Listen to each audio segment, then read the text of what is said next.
Hey guys, welcome back to my channel Rewind. That is your girl Miss K. If this is your first time coming across my channel, welcome. Please be sure to subscribe if you like the vibe and hit that notification bell so you know when I upload more videos like this one. Alright guys, today we are going to be going over the latest episode of BMF, Season 1, Episode 3 called Love All, Trust Few. Alright guys, the episode starts off with a flashback where Meech and T start fighting because T was a little too selfish and used too much of the hamburger meat. So as they fight, they mess around and break their mother's china, and of course, they got their behinds whooped, okay? During this time, we hear Big Meech narrate that in times that they did lose, having T by his side always softened the blow.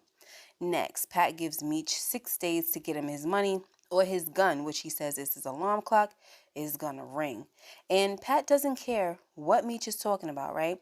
When Meech tells him that they never stiffed him before and he's been dealing with T's shooting, Pat ain't trying to hear that. And as far as he's concerned, these are all excuses. On top of that, Meech is hallucinating thinking that he sees J. Moe. So obviously his death is bothering his conscience as well, okay? Next, T is finally home from the hospital and Pastor aka Snoop prays with them, right? And when they bring up the possible negligence during Terry's surgery, Pastor Swift gives Lucille a card of his niece Karen, who just graduated from law school. Pastor tells Lucille that Karen would be happy to take a look at the case. Anyway, Meech comes through the door using his key. He just came through to check on Terry, right? But Charles wants Meech to give him the key to the house so he can start knocking like everybody else who doesn't live there. Next, the 12th Street boys have a meeting and it's brought up that J-Mo is missing and Femel has been beaten almost to death. So they definitely want to go at Terry and Meech, but Lamar tells them that he wants to hit them where it hurts by going after their business and money, right? But one dude wasn't really feeling Lamar's takeover and told PM that he's only cooperating with the plan until Femel gets back. So y'all already know that upon hearing this, Lamar is going to make sure that Femel does not come back. Next, Detective Bryant and his partner come to the house to ask Terry some questions about the shooting, and the partner, Detective Lopez, brings up the fact that T was seen arriving to the hospital in a black Mercedes-Benz with the windows shattered. So this definitely had Charles's radar up, okay? And when he asked Terry whose car it was, Wanda tells everyone that the car is hers and it was a baby shower gift from her Uncle Troy. But I could tell that Charles was not buying that, alright? Another thing is, who the heck put T in the car and took him to the hospital, okay? Because if that's the case, Wanda is a strong chick. And I do know that after women have babies, there's this thing where they say women are super strong after they give birth. So maybe that was the case. Anyway, next, Crazy Lamar spends time with his daughter and they're playing Monopoly. And here we see that Lamar plays Monopoly in the same way he plays the streets, guys. When Zoe asks him why he don't just build on his own property, he tells her that it's because she has the best corners. And we see this is exactly how he acts on the streets, right? He don't want to build on his own stuff. He want to take other people's corners because obviously that's where it's popping at. Anyway, Mo comes in and tells Zoe to give Lamar a hug so she can go do her homework. And when Zoe leaves, Mo tells Lamar that if he's going to be coming around on the regular, she's going to need some assurance that he's going to be there because she doesn't want Zoe's heart to get broken again. And as we could see, Zoe was enjoying the time with her father to the point that she wanted him to come to her tennis practice. So Lamar tells Mo that he ain't going nowhere and he ain't gonna let nobody hurt her or Zoe. And it looks like Mo was eating it up, guys. Next, T's idea to sell product by the factory isn't working out. So Meech makes an agreement with the owner of a food truck who refuses to pay the $500 permit. So Meech pays the permit and they come up with a plan to sell the product off the truck.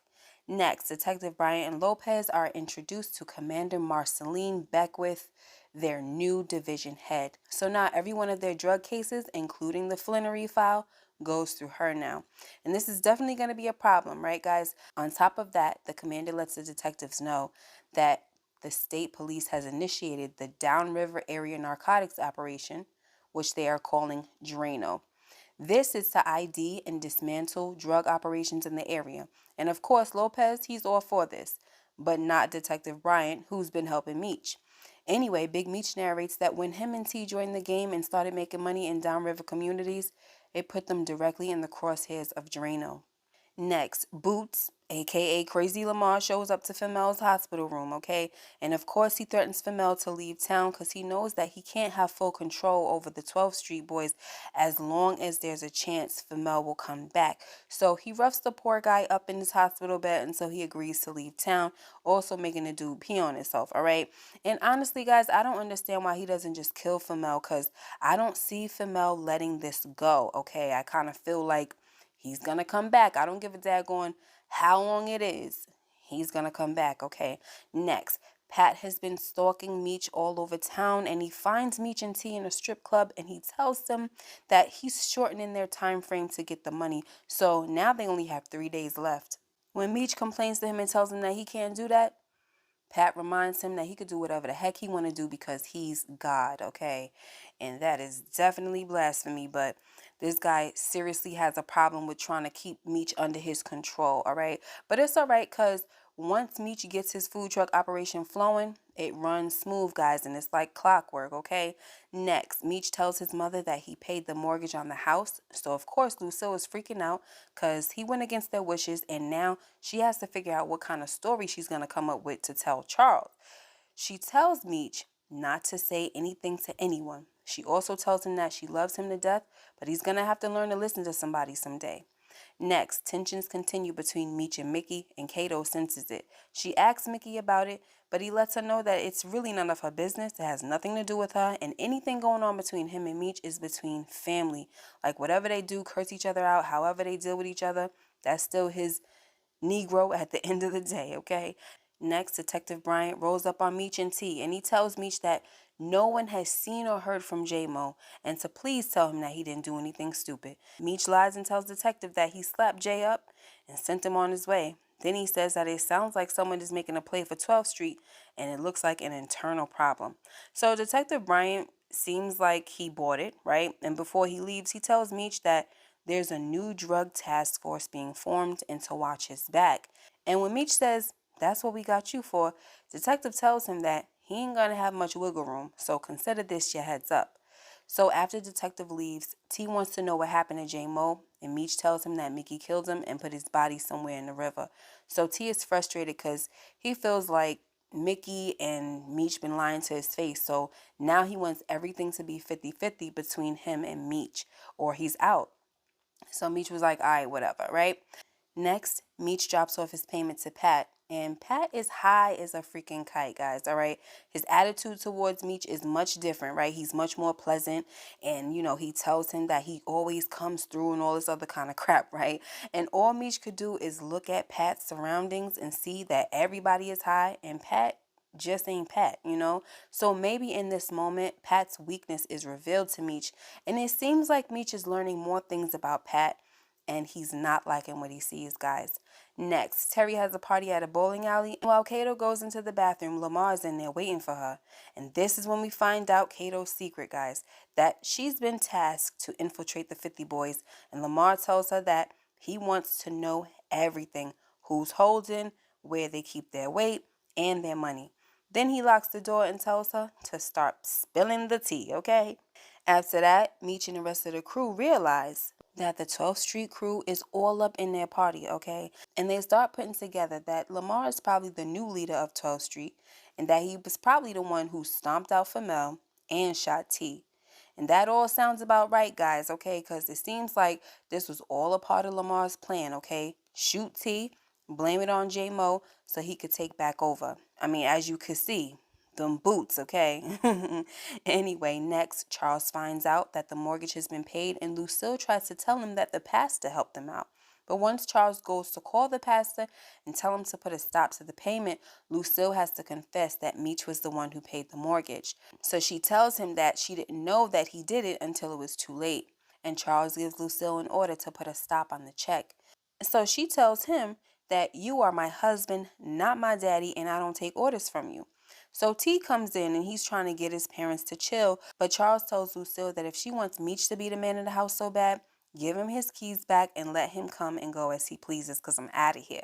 And then he freaking leaves, guys, all right? And I was just like, wow, pride is a mother, okay? Because I definitely understand why he doesn't want Meech's money, but even when he thought that it came from the pastor, he still didn't want it, you know? So it's like sometimes the pride that some people have, it just can destroy them, you know? Anyway, so next we get to the last scene, and Meech goes to Moe's house and he finds himself in Lamar's position, right? When he decided to just show up, and Moe tells him that he shouldn't have popped up unannounced the same way she told Lamar, I think in the first episode, right? So Meech tells her that he doesn't care if she has company and they need to talk about Lamar right now because it's basically a matter of life and death, right? I'm trying to protect you. It's for your own good, right? So Lamar comes to the door like, here I am. And they start going at it, and Meech pulls out his gun, okay? And Mo tells him that he must be out of his daggone mind doing that while Zoe is in the house. Then she tells Meech to leave before she calls the cops. So Meech was like, all right, we done then. And Lamar was like, yeah, you've been done with your young self. So Mo closes the door and Meech leaves, right? And we hear Big Meech narrate that if you can't trust the one that you're with, they become a threat. Then he says that you got to see people for who they really are, and that he was just starting to get a clear picture of everyone. And that's how the episode ended, guys. So things are going to continue to heat up, and we see that Lamar's little plan seems to be working, but we know that his plan is not going to work for too much longer. So let him have his little fun, right? I just want to see how they going to wind up taking this guy down, and then who's the new threat going to be. And obviously, we could definitely see with Mickey's constant insubordination that he's gonna wind up posing a problem for good. You know what I'm saying? Like this whole, oh, we're family and that's my day one, that ain't gonna last for too much longer because he got the wrong kind of attitude. So I'm just waiting for this guy to go all the way at this point. All right, guys, let me know what you guys thought about this episode. Make sure you like, comment, and subscribe if you haven't already, and hit that notification bell so you know when I upload more videos like this one. Until next time, you guys take care and be blessed, and I'll see you in the next video. Bye bye.